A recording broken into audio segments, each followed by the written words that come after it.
Hello दोस्तों, welcome to our YouTube channel JPSC with Aman. मैं अमन फिर से आप लोगों के लिए इम्पोर्टेंट क्लास लेकर आया हूँ। यह जो क्लास है ये सेमेस्टर 6 वाले और political science and core paper 13 वाले स्टूडेंट के लिए हेल्पफुल होंगे। आई होप यह क्लास आप लोगों को बहुत अच्छा लगेगा। और यह क्लास का जो क्वेश्चन है आप लोगों के एग्जाम में डायरेक्ट क्वेश्चन छपने वाला है, इसलिए इस क्लास का अगर पीडीएफ आप प्राप्त करना चाहते हैं तो आप टेलीग्राम ग्रुप से या तो व्हाट्सएप ग्रुप से प्राप्त कर सकते हैं।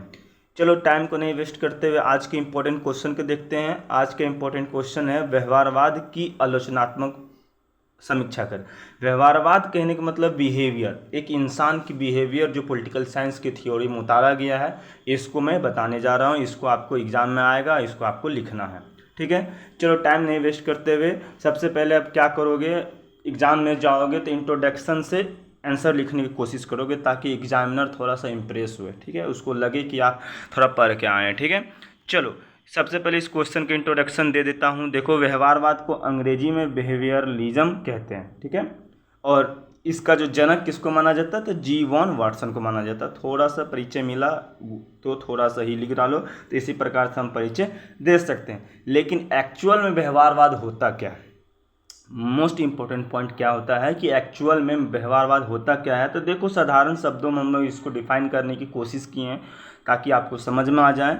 लेकिन मनुष्यों का जो व्यवहार का अध्ययन करना होता है, परंतु इसे व्यवहारवाद सही अर्थ स्पष्ट नहीं होता है। इससे व्यवहारवाद का सही अर्थ स्पष्ट नहीं होता। ठीक है, फिर भी बहुत सारे विद्वानों ने व्यवहारवाद को परिभाषित किया है, वह निम्नलिखित है।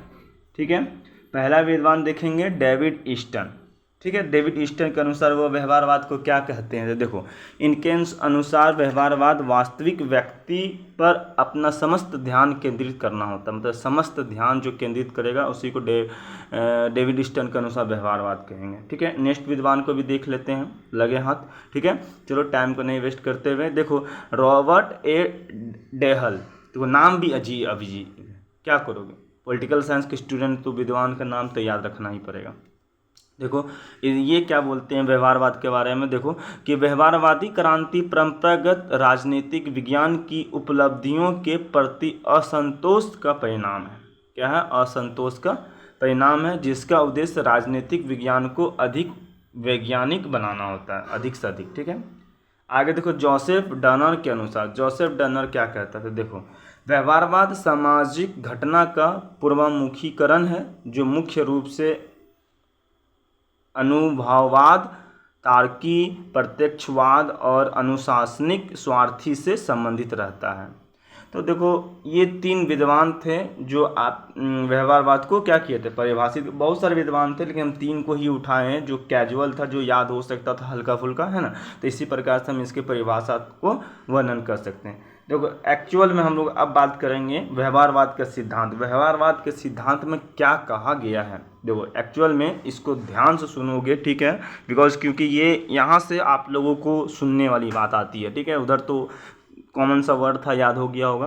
देखो, यहाँ व्यवहारवादी व्यक्ति के राजनीतिक व्यवहार पर अपना ध्यान केंद्रित करता है, उसका राजनीतिक पॉलिटिकल व्यवहार कैसा है। ठीक है, पहला पॉइंट। दूसरा पॉइंट में देखो कि वे व्यक्ति के व्यवहार पर परिस्थितियों के मनोवैज्ञानिक और सामाजिक प्रभाव का अध्ययन करता है।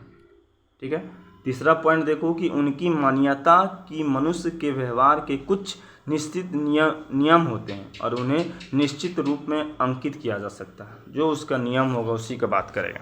ठीक है, नेक्स्ट देखो, व्यवहारवादी यह मानते हैं कि उनके निर्णय अस्थायी होते हैं। उनका जो निर्णय होता है वो कैसा होता है, अस्थायी होते हैं, क्योंकि परिस्थितियाँ प्रायः बदलती है। इसलिए व्यवहारवादी पद्धति को परिणाम उतने निश्चित नहीं होते जितने प्रकृति विज्ञानों में होते हैं, जितने विज्ञान में होते उतने उसमें नहीं होते।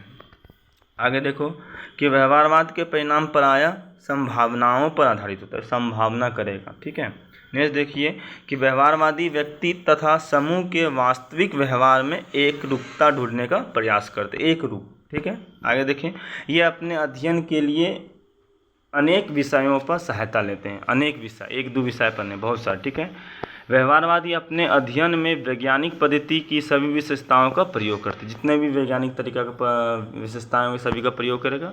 तो इसी प्रकार से हम इनके सिद्धांत को वर्णन कर सकते हैं। आगे देखेंगे इनका आलोचनाएं, व्यवहारवाद का आलोचनाएं क्या है। देखो, व्यवहारवाद की मूल्य निरपेक्षता संभव नहीं हो पाती है क्योंकि राजनीतिक शास्त्र में वास्तविक और मूल्य का एक साथ जुड़े होते हैं। ये पहला इनका आलोचना था। ठीक है, तो कॉमन सा याद हो जाएगा। आगे देखो, दूसरा, राजनीतिक शास्त्र सिद्धांतों की स्थापना केवल अनुभव पर नहीं हो सकती, अनुभव पर नहीं हो सकता। ठीक है, आगे देखिए कि व्यवहारवादी एक ओर तो अपने निष्कर्षों और मान्यताओं की सापेक्ष मानते हैं, जबकि दूसरी ओर वे किसी ऐसे विचार को महत्व देने को तैयार नहीं जिसे मापा तोला जा सके या गिना जा सके, उसको ये विचार महत्व नहीं देते हैं। ठीक है, नेक्स्ट देखिए, व्यवहारवादी विचारक अभी तक मानव व्यवहार का विज्ञान प्रस्तुत नहीं कर रहा। मानव का कैसा व्यवहार होता है इसको प्रस्तुत ये नहीं कर पाए।